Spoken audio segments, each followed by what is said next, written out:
this is the launch of this year. One of the priorities as we think about accelerating our impact in policy, both at the federal, state, and local level, and how we're in partnership with each other as leaders of the commission, and how we partner with community for the investment of public funds, that we thought that we would leverage Zoom, which allows us to have others from really across the country or internationally join if they wanted to, our conversations and how we might tap into the expertise that exists in the early childhood field, and then use that expertise to then also showcase and highlight some of the work that we are doing locally that's directly tied to, you know, the presentation and the expert that is able to share their work. And so we are having today is Dr. Lea Austin from the UC Berkeley Center of the Study of Childcare Employment. I felt like this presentation is particularly important and timely, given that we are positioned to potentially administer Measure C should it come forward. So it's a nice opportunity for us to build the capacity together around understanding the landscape and tapping into the local expertise that she brings related to that. I also want to highlight in April that we're having Dr. Phil Fisher from the University of Oregon. He's a neurologist, and they've done weekly surveys nationally related to the impacts of COVID on families with young children. And it's an opportunity to hear about the data that they've gathered. And we're exploring partnership with them to get how we can leverage the surveying that we've been doing and how we can leverage their surveying to better understand the impacts on our community.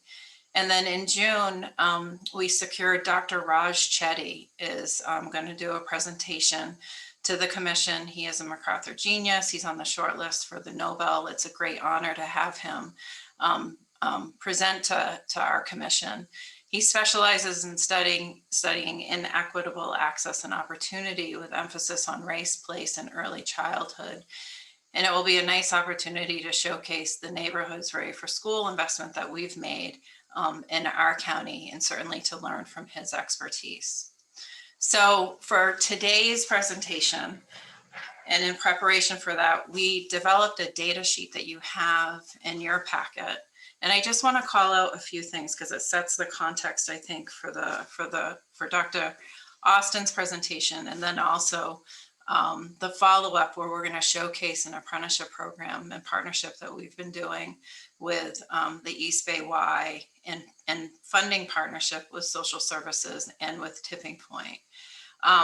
But really, in terms of understanding the landscape, there's a couple of nuggets of the data that I'd like to kind of lift up.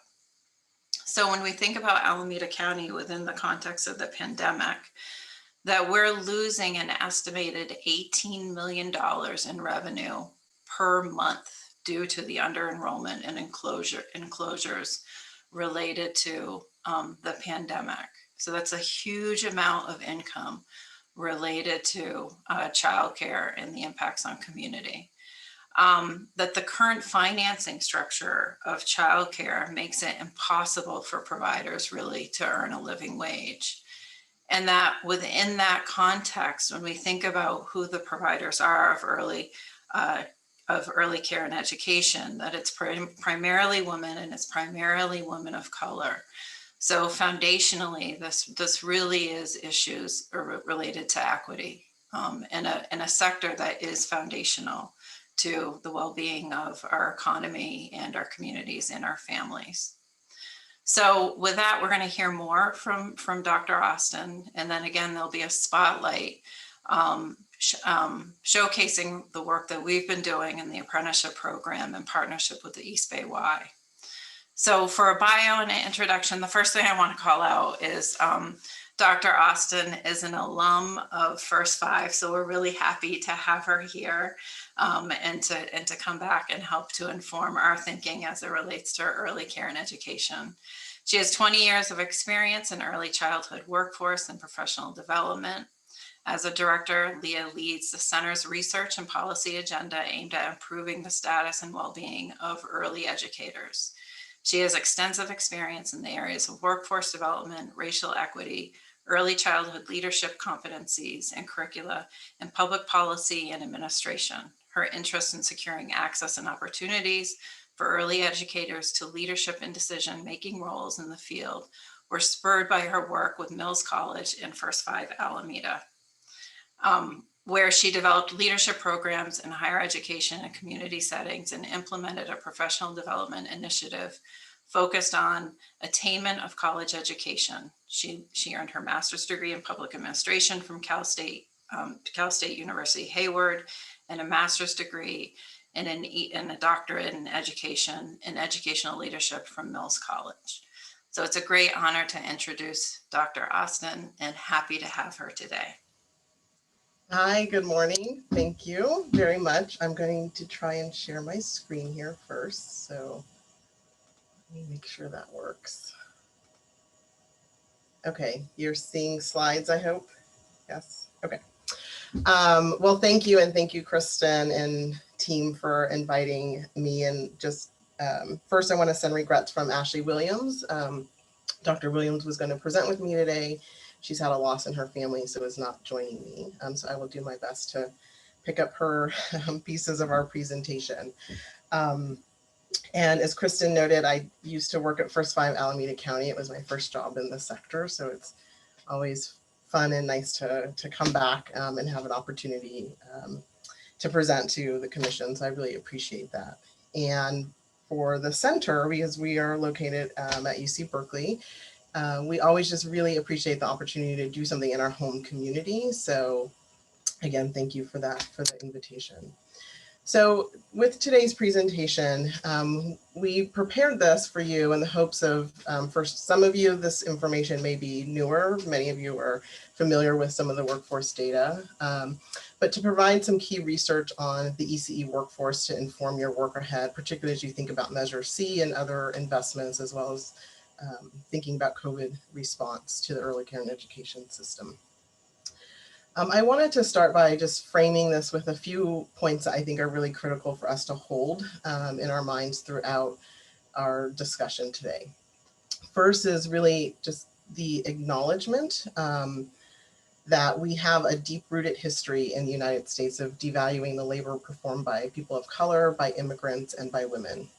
And that this history has converged to render early educators one of the most underpaid and under-resourced occupations across our communities.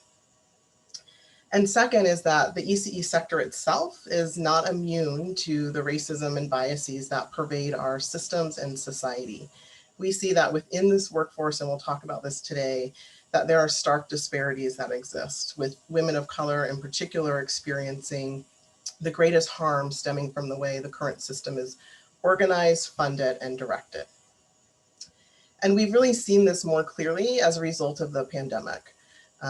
Our research at the center has long documented the inequities in the system pre-pandemic, but it helps us understand the conditions that we have today and what really has allowed really early care and education to get crushed in this pandemic as a system, and certainly put extreme pressure on the people who are doing this work on a daily basis.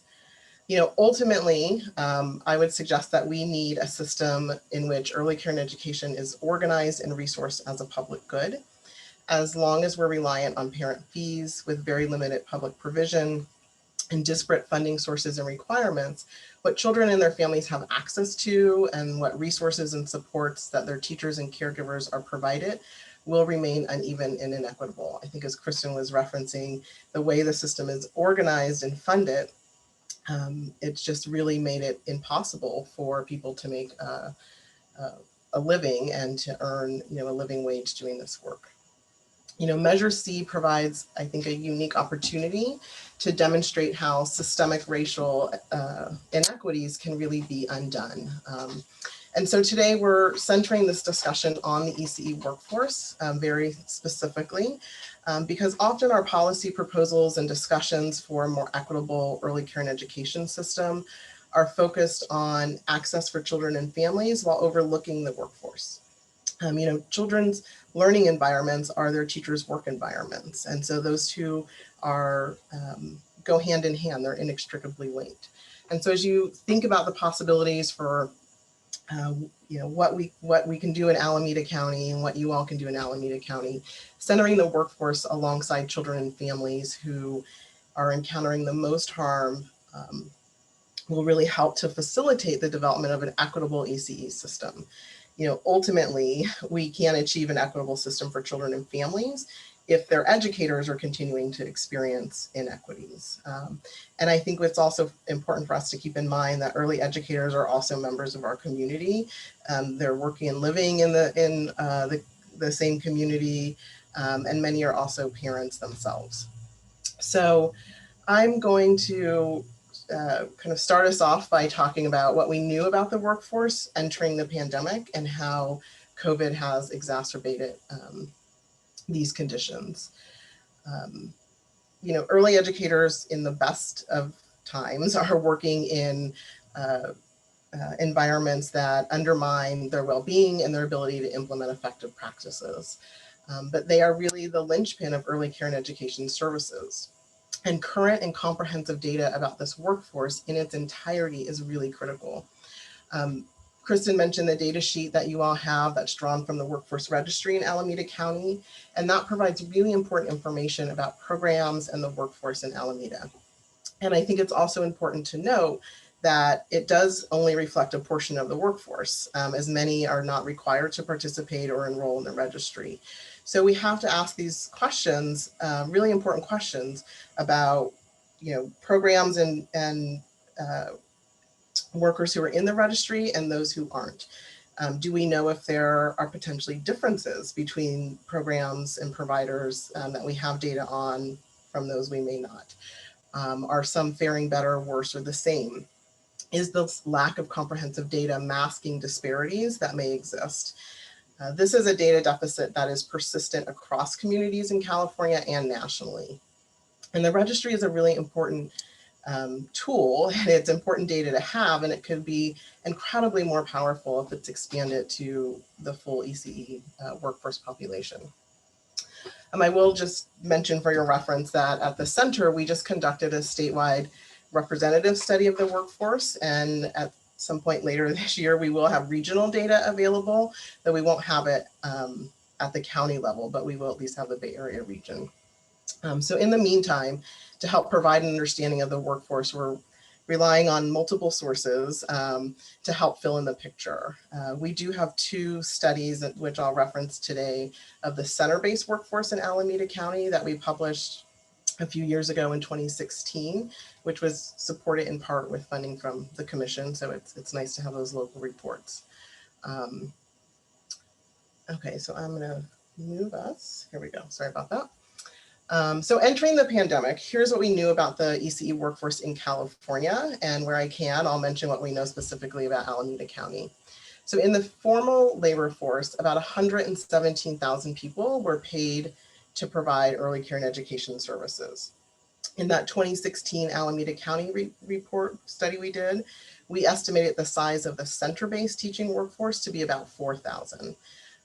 We didn't have an estimate for family childcare providers because we weren't funded for that study, but I think there's some information on that perhaps in the data sheet that you have. Most providers in California, most members of the early care and education workforce are women.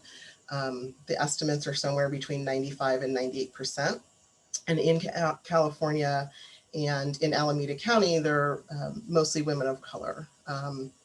That reflects the data you see in the subset population in the registry that you have as well.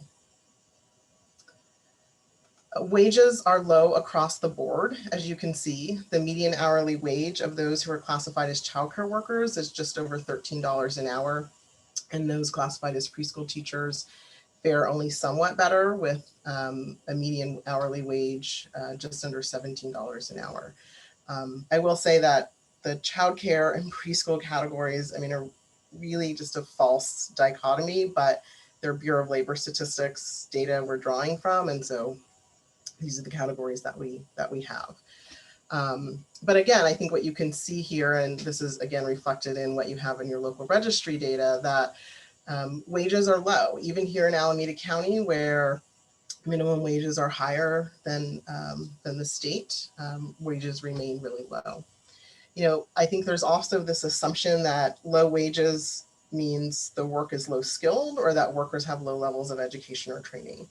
And that is simply not the case. One, we know it's incredibly complex and challenging and difficult work, but it's also the reality that many people in the workforce already have education and degrees, and it's important to acknowledge the investments that people have put into this. The last statewide analysis that we were able to do showed that nearly 2/3 of the center-based workforce in California had a college degree. About a third of those had an associate's degree, and about a third had a bachelor's degree or higher. And a little over a third of the home-based workforce had a college degree. When we did the 2016 study of center-based staff in Alameda, there were similar rates of degree completion. So there's been a lot of work that people have already done to attain those degrees, but wages have not, increased wages have not come along with that. And we see that the consequences of these low wages are really steep across the workforce, and that these consequences are not borne equally. What you're looking at here, we just released our Early Childhood Workforce Index yesterday, 2 days ago now. And so these data are pulled from there. And so what we see here is that some examples of the pay penalty that people face for working with young children. California early educators we see here with a bachelor's degree are paid 37.8% less than their colleagues in the K-8 system. When we look across all early educators in California, we see that the poverty rate is 17%. That's 8 times that of other workers and 6 times that of preschool teachers. But the disparities aren't only between early childhood and the public school system. We also see this within the sector. Among early educators in California, for example, Black educators are consistently paid less than their peers doing the same work.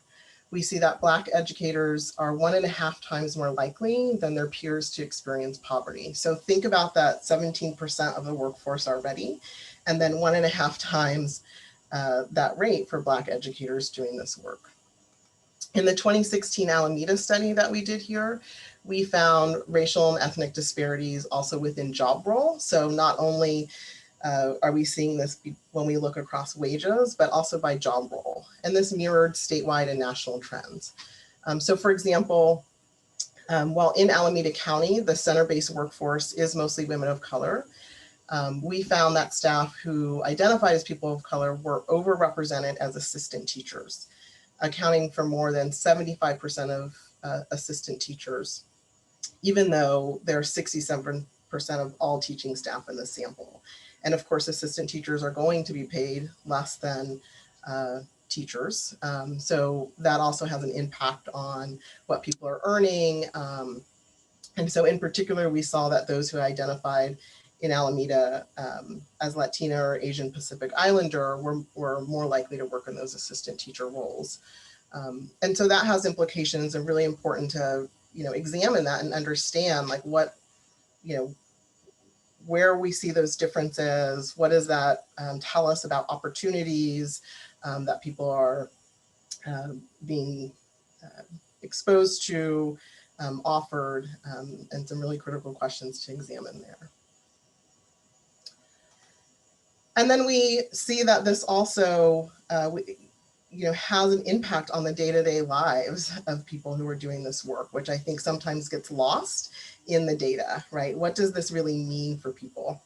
Again, these are some data from the study we did here in Alameda, and the low wages is really translating into an impact on people's overall well-being and their economic well-being and stress. So in that study we did, we found that 75% of teaching staff in our sample worried about having enough money to pay their monthly bills. Many worried about paying their housing costs. And as you can see here, 54% of teaching staff worried about having enough food for their families.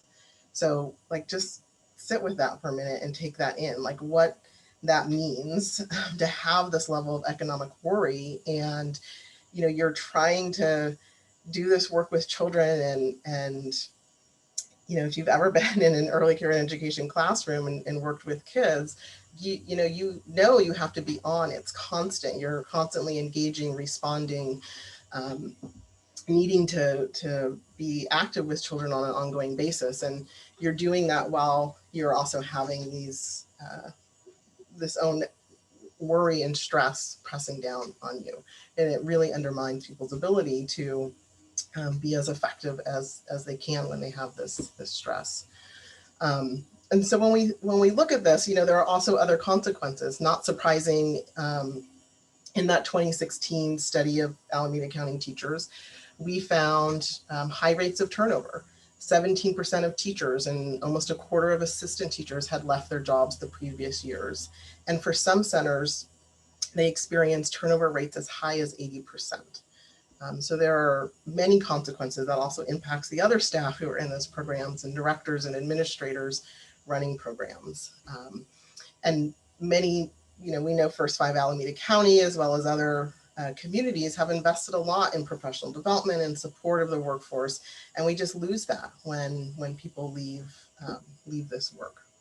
So given what we knew about the workforce entering the pandemic, we can assume that early educators have experienced greater stress and greater harm than was already the case, and have been taking risks that are unimaginable to many of us. And we've seen that in some of the impact studies that we've done statewide.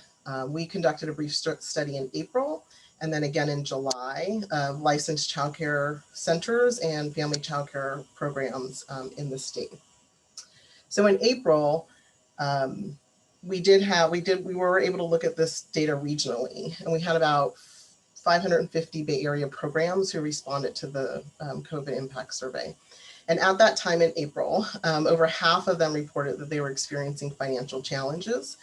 So again, thinking about Kristen's comments about the, you know, what's being lost economically in the county, and we certainly see that, and we see it in individual programs.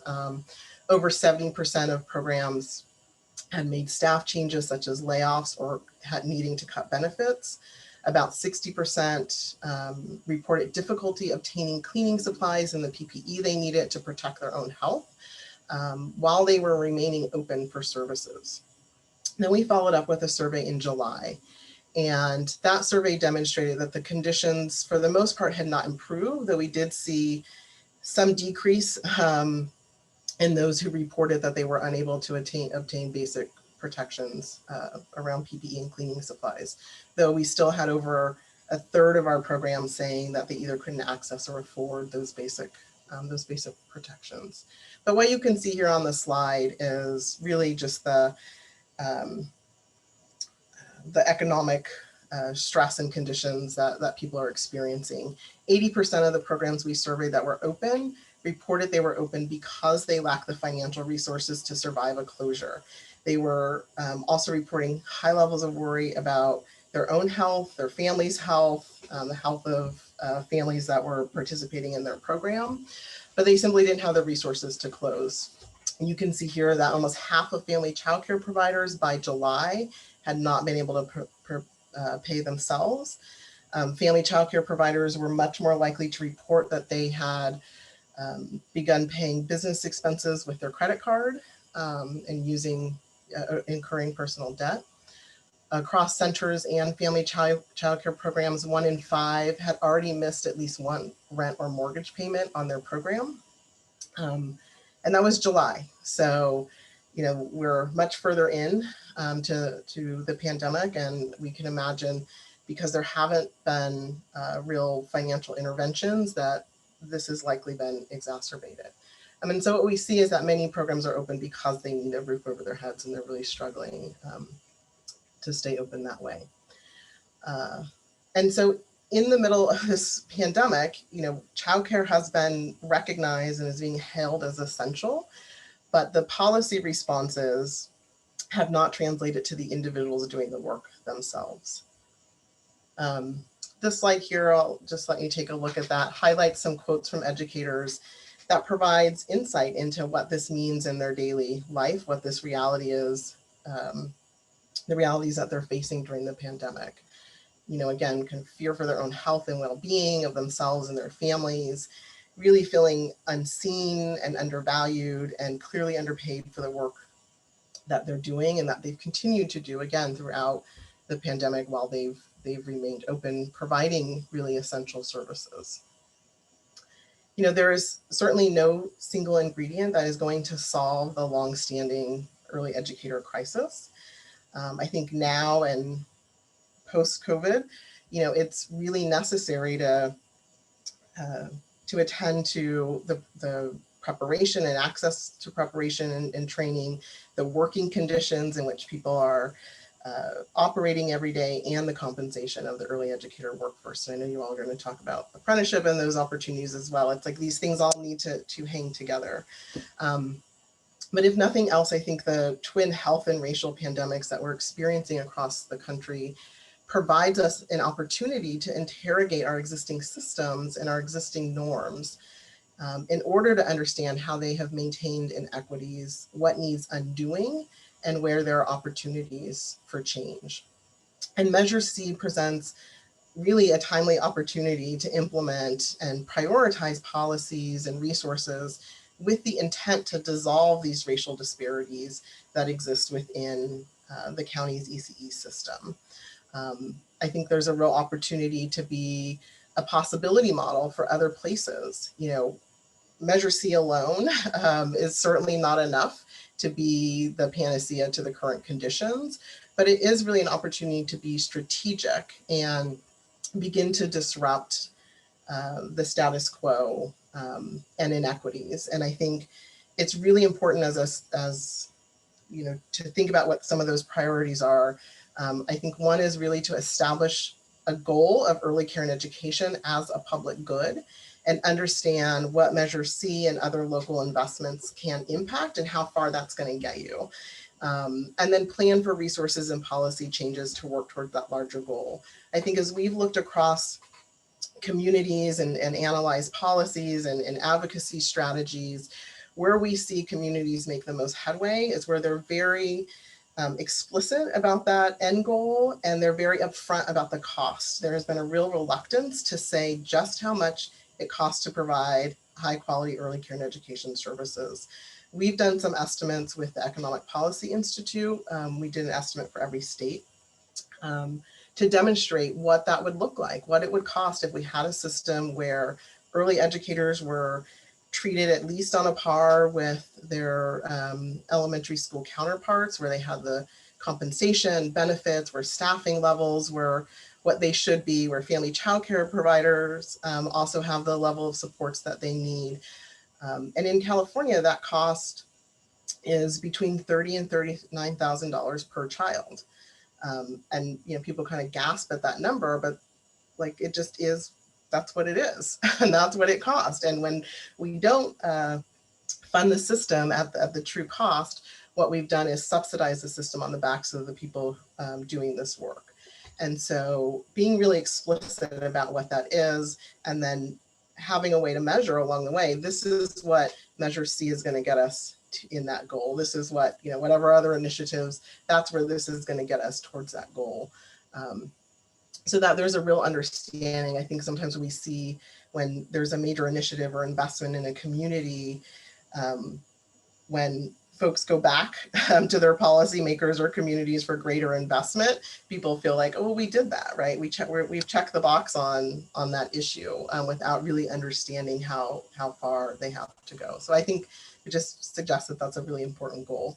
And then really investing in data systems to understand who your workforce is. This is a strategy toward equity to identify gaps in working conditions, compensation, access to education, and be able to use that to prioritize and disrupt those disparities that we know exist within program types, where communities are located, demographic characteristics, and that those data are really incredibly important to being able to track over time and make adjustments when you need to, but also be able to track the impact of policies, and be really intentional about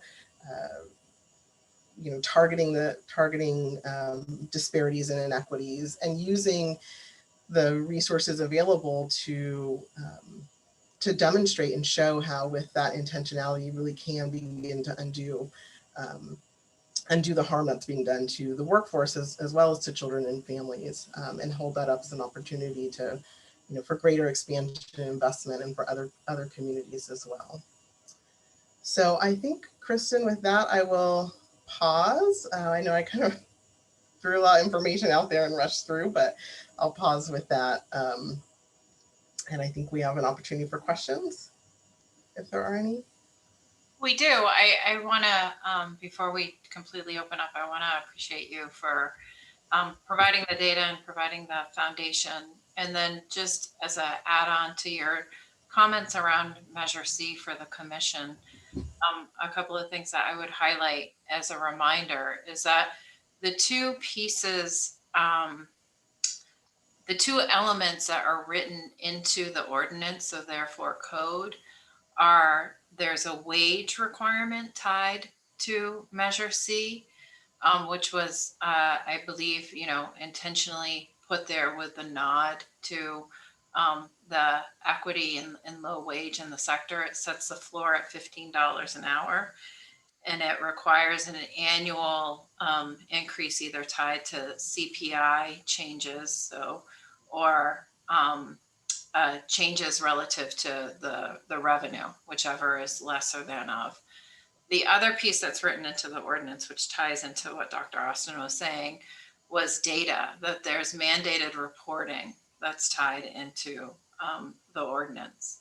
And so the thinking around kind of not just tracking what's mandated, but also the notion of collecting data to be able to assess the impact from an evaluation standpoint, both on what does it mean to have these investments made in early care and education and the impact on the child, but also in terms of what does this mean in terms of the impact on those that are providing the service, and how it relates to quality and how it relates to their own well-being.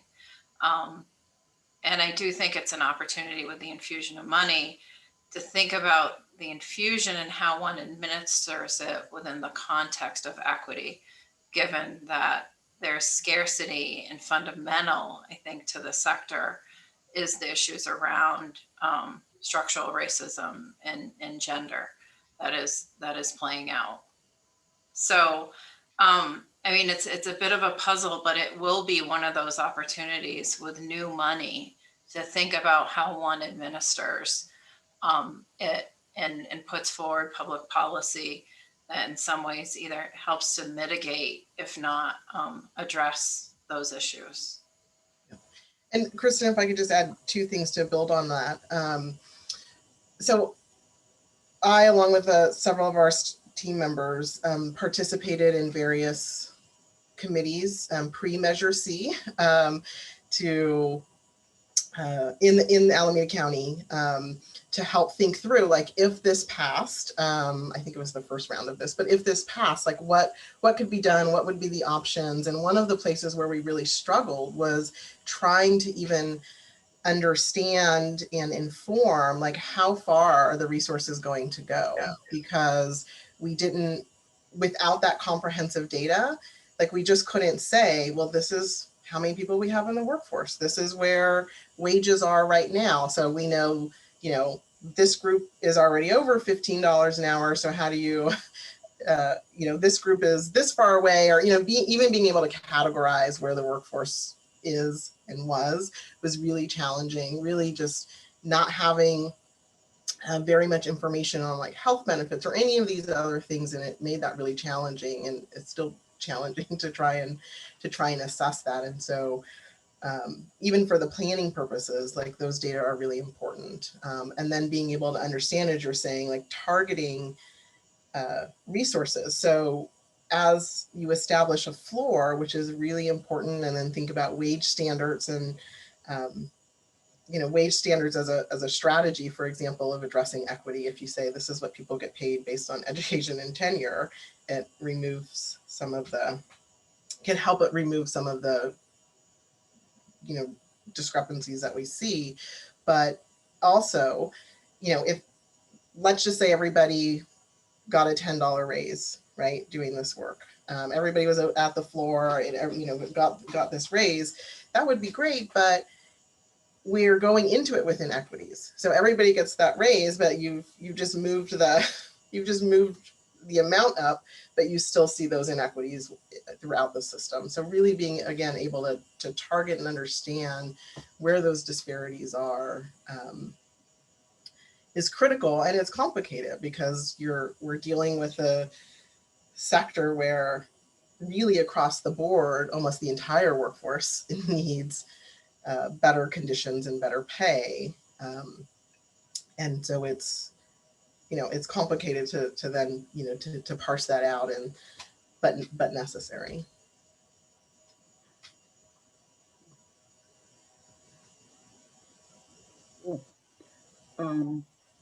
This was a lot of really good information. I think we have time for discussion and comments. Right now, am I reading my agenda right before the next screen? So anybody want to share any thoughts, comments, feedback from the information that was shared?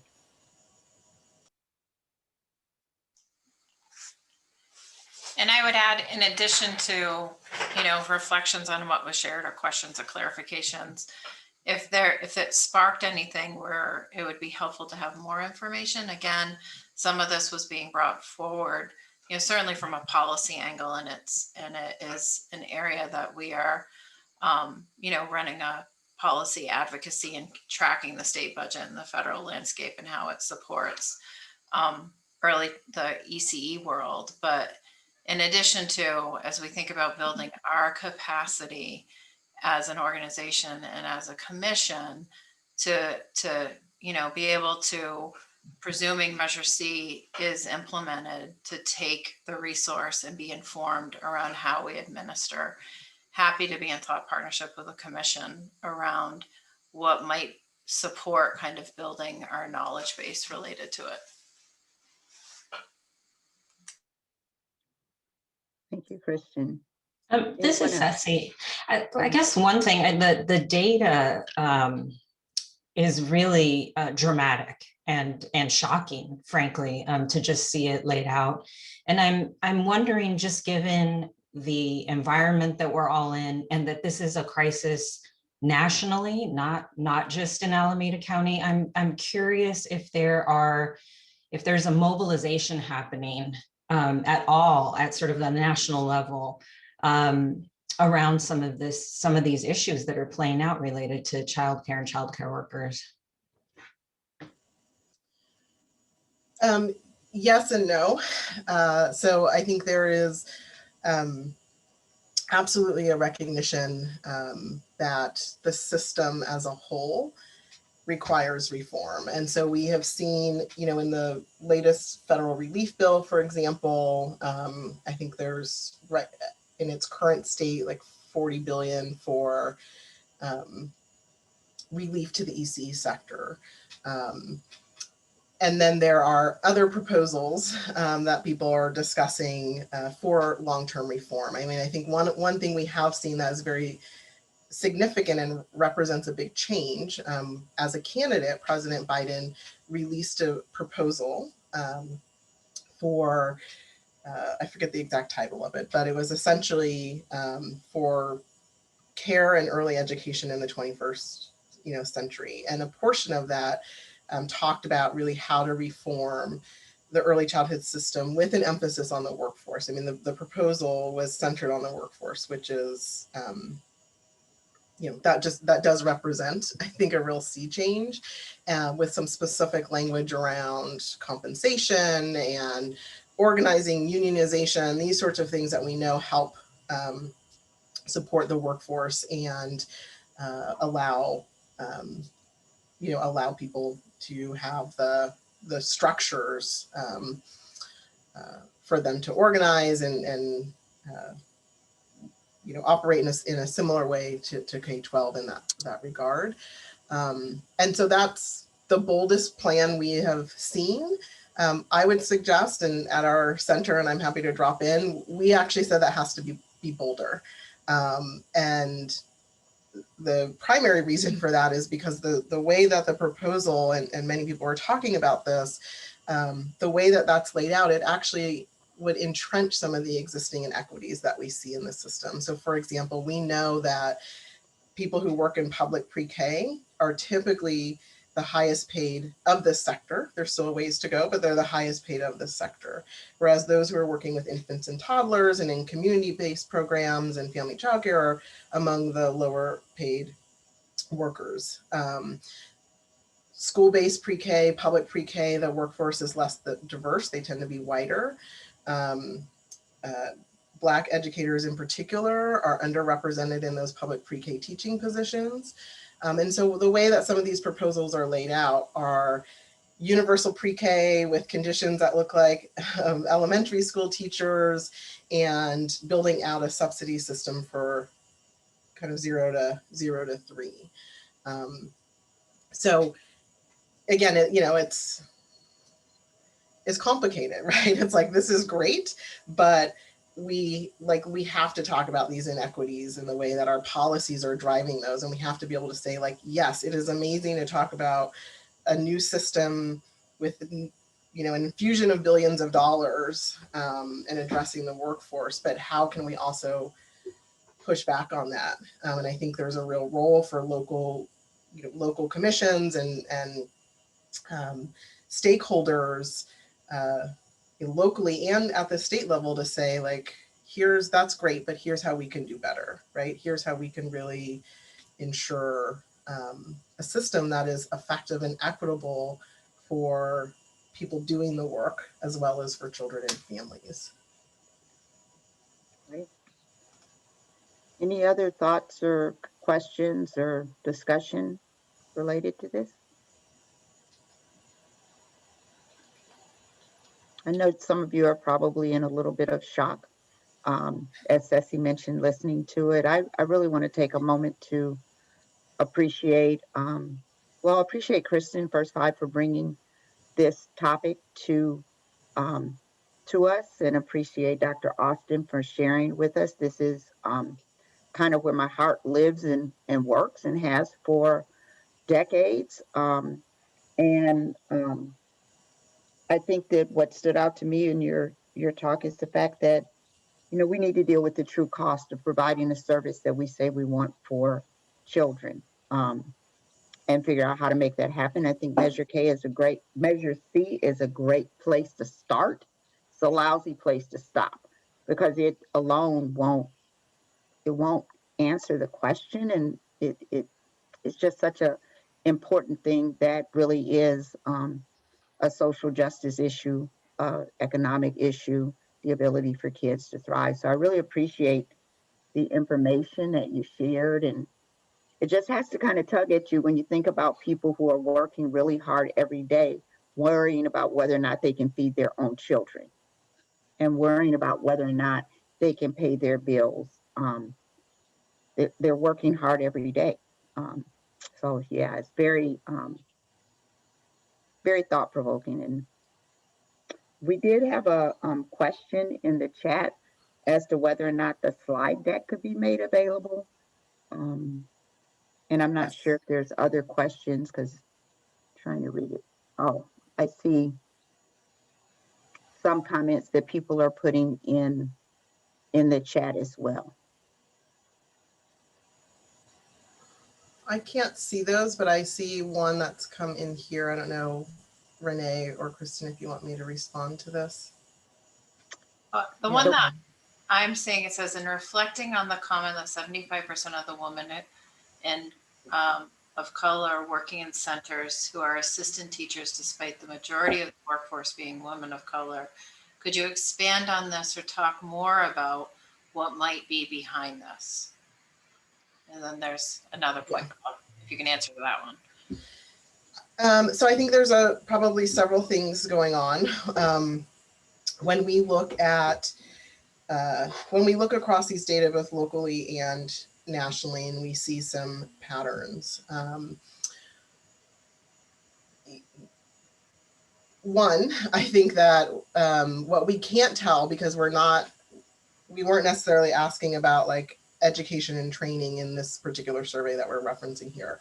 But from other data, other research we've done on access to education and training, we do know that that is really critical. Research has found that there are a host of supports and resources that are really essential to ensuring that communities who have been historically shut out of education, or who have not had access to the experiences that help them be successful once they gain access to early education, when those things aren't in place, those present a number of barriers. So things like and of course, as we think about this workforce, financial resources, but other things like community-based coursework. Again, this is similar to how some of the apprenticeships are being organized, but having courses that are located in your community. You're working in a childcare program, you have to go across town, to access your school.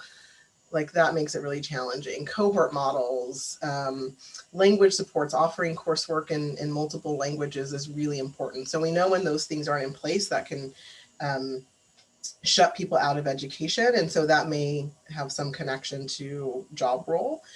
However, when we have also been able to look at the workforce data and control for things like education, we still see that there are some of these disparities. And we, kind of holding all other things equal, we have to assume that, bias and racism are playing into that. Some of the patterns we see mirror other occupations in terms of women of color holding lower level jobs, and again, for the same work, also being paid lower wages. Those patterns show up in early education. So it's really a combination, I think, of those factors at play. And that was the second part of it. Does this point to wages being suppressed as centers, according to that data, bias, barriers in professional development or education, economic opportunities?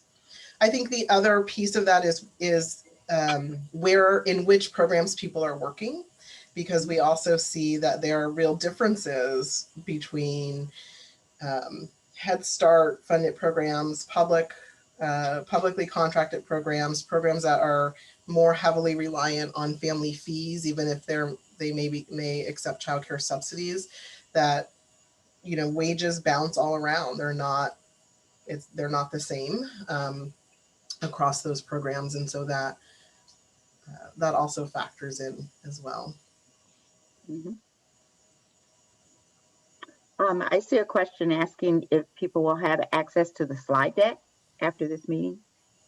Yes, we could definitely make that available. Yeah, and Great. all of the data that I referenced, with the exception of the workforce registry sheet, which I think you all have from First Five, all of the other data are on our website too. Great. Thank you. Thank you so much. That's very sobering, but important to not forget and to know, so that we can continue to advocate for change. Thank you. Yeah.